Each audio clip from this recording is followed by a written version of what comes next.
మొన్న మన తెలుగు వాళ్ళు కొంచెం పెద్ద స్థాయి ఉన్న వాళ్ళంతా పవన్ కళ్యాణ్ గారి దగ్గరికి వెళ్ళి నా కర్ణాటకలో మన తెలుగు సినిమాలకి సపోర్ట్ చేయడం లేదు, భాషాభిప్రాయంతో పోస్టర్స్ చించుతున్నారు, బ్యానర్లు చించుతున్నారు, సెలబ్రేషన్స్ ఆపుతున్నారు.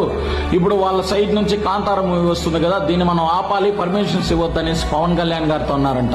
అప్పుడు పవన్ కళ్యాణ్ గారు అన్నమాట ఏంటో తెలుసా? కళ అనేది మనుషుల్ని కలిపే విధంగా ఉండాలి కానీ విడగొట్టే విధంగా ఉండకూడదు. మనం ఇలా చేయడం కరెక్ట్ కాదు. ఒకవేళ ఇరువైపుల ప్రాబ్లం ఏదైనా ఉంది అంటే మేము 2 రాష్ట్రాల ఫిలిం ఛాంబర్స్ మొత్తం కలిసి మాట్లాడుకొని దీనిపైన ఒక మంచి నిర్ణయం తీసుకుంటాననేసి పవన్ కళ్యాణ్ గారు కాంతార మూవీ టికెట్స్ రేట్స్ పెంచుకోవడానికి, హైక్స్ పెంచుకోవడానికి పర్మిషన్స్ ఇచ్చారంట. ఏం మనిషి అయ్యా అసలు? తనకి కీడు చేయాలని తలపెట్టినా కూడా మంచి చేసే వ్యక్తి పవన్ కళ్యాణ్ గారిని ఇంతకు ముందే చెప్పే ఈ మాట. అన్నా నీ మాటకి కట్టుబడి మేము ఉంటాము, అన్నా నీ మాటే మాకు శాసనం, ఖచ్చితంగా మేము కూడా కాంతార మూవీకి సపోర్ట్ చేస్తాం, నీ మాట పైన మేము కూడా నిలబడతాము.